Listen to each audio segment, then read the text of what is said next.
Okay, so NATO is pissed off at Canada. You don't hear that very often. Nobody gets pissed off at Canada. We're way too polite up here.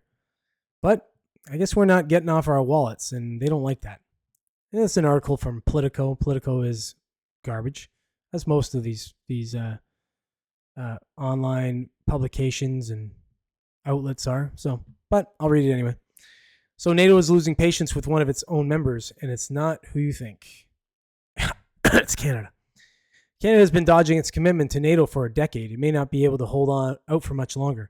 Over the past several years, Ottawa has become an outlier among the 32-member alliance.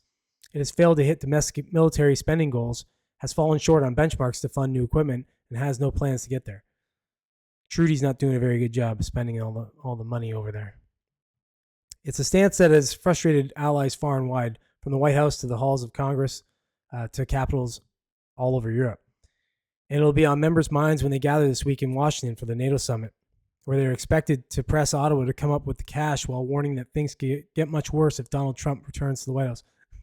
It's funny how they got to put that in there, right?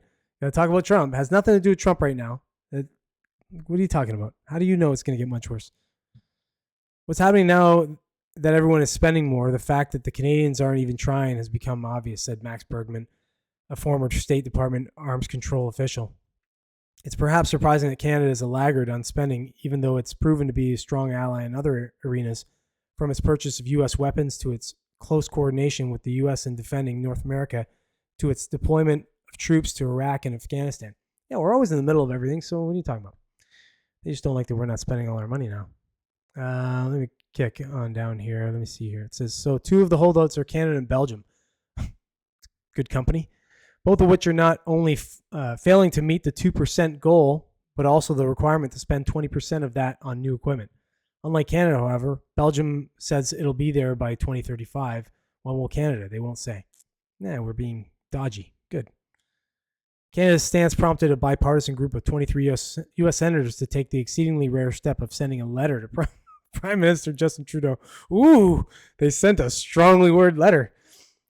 Saying they were concerned and profoundly disappointed that Canada's most recent projection indicated that it will not reach its 2% commitment this decade. Oh my God. You idiots. They sent a letter. Yeah. That'll get you somewhere. And the situation could get much worse if Trump is elected. Just look at the picture of Trump. Everything's got a tie to this guy. While Trump targets Germany and France, have pledged billions more in weapons buys and are upgrading their armed forces. Years of underinvestment have left Canada's military under-equipped and unready. And if the former president comes back to the White House, he'll notice.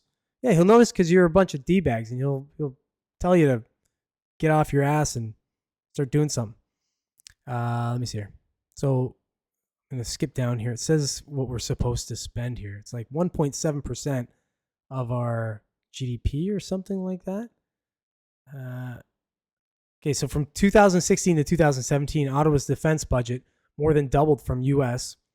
$13.5 billion to U.S. $29 billion, led by purchases of 88 U.S.-made F-35 fighter jets, 16 Poseidon P-8A surveillance aircraft, and the early work on a huge project to build 15 frigates for the Navy that will be built in Canada.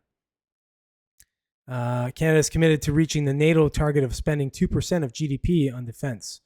Daniel Minden, spokesperson for Blair, said in a statement when asked for comment.